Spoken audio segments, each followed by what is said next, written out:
spécial, puisque cette fois il n'est pas question de figurines, il n'est pas question de critique de film, il est tout simplement question aujourd'hui d'une épée. Mais pas n'importe laquelle épée, je pense que tous les puristes, ou les fans plutôt, reconnaîtront l'épée en question. Il s'agit ni plus ni moins que de l'épée du film Le Hobbit, l'épée Orcrist, que Thorin et plus tard Legolas ont dans le film. Donc en fait c'était un cadeau que je me suis fait moi-même, et qui devait arriver pour Noël, mais qui n'est arrivé que plus tard. Donc voilà, c'est un cadeau à retardement. Mais voilà, ça y est, je l'ai enfin. Alors pourquoi j'ai voulu avoir cette chose? Pourquoi j'ai voulu avoir une épée? Parce que je pense que maintenant vous avez pu le remarquer dans mes vidéos, tout ça. Je possède déjà l'épée d'Aragorn qui est juste là en fait. Je vous la montre d'ailleurs. Ça, c'est fait. Hop. Je possède en fait cette épée. Ça remonte déjà à 2004, il me semble, pour le Noël de 2004. Oui, puisque. Ouais, c'est ça, pour le Noël de 2004. Donc j'ai cette épée depuis 2004, donc d'ailleurs elle est un peu. Elle est un petit peu vieille. Il y a pas mal de petits trucs, il faut que je nettoie tout ça, mais bon. Voilà, donc j'ai cette épée depuis 2004 et c'était pour clore la saga que j'aime le plus au monde. La saga du Seigneur des Anneaux, c'était pour clore cette magnifique saga et pour tout simplement lui rendre hommage. J'ai voulu acheter cette épée qui pour moi symbolisait pas mal de choses. Donc j'étais très heureux de l'avoir, cette épée déjà. Donc, on la remet à sa place. Donc voilà, j'étais déjà très heureux d'avoir cette épée. Et maintenant que le Hobbit est fini, malheureusement, puisque toute chose a une fin et ça y est, le Hobbit a touché à sa fin, j'ai voulu aussi lui rendre hommage de cette façon, en tout simplement acheter l'épée qui symbolise selon moi le plus le Hobbit, c'est ni plus ni moins que Orcrist, puisque c'est son nom. C'est un peu comme Narsil du Seigneur des Anneaux, mais celle-là c'est celle du Hobbit. Alors, déjà, qu'est-ce qu'on peut dire sur cette épée? Alors, ça va être plus court que les prédateurs, parce que ça ne reste qu'une épée, hein, il n'y a pas non plus des millions de détails, même si ça reste une épée vraiment bien détaillée. Alors je l'ai eu pour la maudite somme de 380 €, ce qui est déjà quand même pas mal. Je pense que oui, on peut facilement la trouver. Moi, personnellement, je l'ai trouvé assez facilement. Donc, je sais qu'il y a aussi le fourreau qu'on peut acheter avec ou sans. Moi, personnellement, je vois pas trop l'utilité puisque.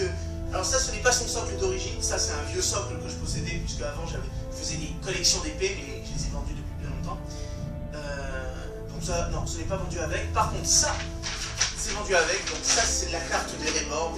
C'est un petit détail de plus. Mais ça n'a pas vraiment une grande importance. C'est surtout ça qui est un peu plus important quand même. Non, je ne vais pas tout sortir. Puisque j'ai l'intention de l'accrocher au mur, celle-là, puisque Narsil a été trop grosse pour être accrochée au mur, j'avais trop peur qu'elle tombe ou quelque chose, puisque c'est déjà arrivé, donc après ça, j'ai arrêté. Donc, étant donné qu'elle est un peu moins lourde et plus petite, je pense que celle-là, ça fera largement l'affaire. Donc voilà le socle d'origine. C'est un socle un peu elfique, qui est très beau d'ailleurs, je trouve. Qui est très très beau, qui est très sympa, qui est très élégant. Voilà, je pense qu'à mon mur, elle ira parfaitement. Alors malheureusement, vous ne le verrez pas pour cette vidéo, puisque je pense m'en occuper de ça demain. Donc voilà, vous la verrez dans d'autres vidéos accrochées au mur. Mais voilà, en attendant, pour l'instant, il reste sur ça. Alors, ça fait quand même bizarre de se dire que voilà, c'est l'épée du film. Enfin, c'est pas l'épée du film, c'est une réplique, vous l'aurez bien compris. Il y en a des milliers de répliques comme ça. Mais bon, c'est quand même l'épée qu'on voit dans le film et ça fait quand même bizarre. Ça fait toujours bizarre. Enfin, après, chacun a un peu ses délires, hein, mais moi, ça me fait vraiment tout drôle. Alors, bien sûr, ce n'est pas un jouet.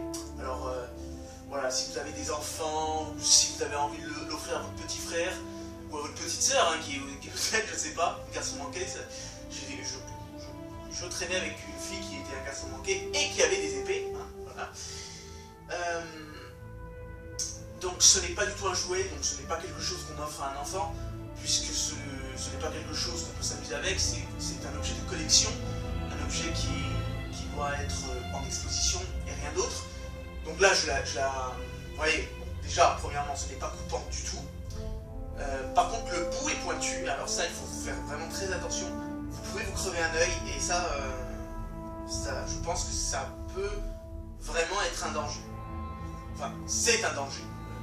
Aussi, oui, la poignée est quand même assez pointue aussi, un peu moins que l'épée, mais ça reste pointu. Et étant donné que le pommeau est une corne, ce que je n'avais pas remarqué déjà dans le film, est une corne, là aussi il y a un petit bout pointu, donc ça peut quand même faire mal.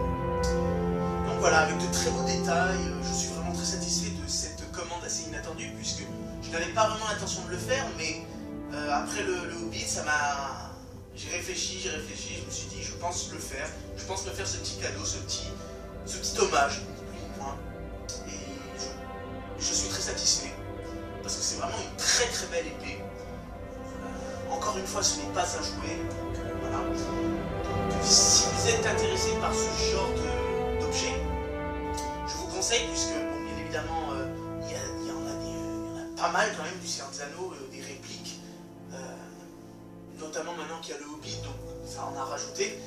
Enfin voilà, en tout cas, je suis vraiment très satisfait. Est-ce que je vous le... Non, c'est quelque chose qu'on ne peut avoir que si on est vraiment fan de ces trucs-là. Enfin voilà, ce n'est pas une figurine à la limite, c'est plus maniable en quelque pas plus maniable, enfin, c'est, comment expliquer, c'est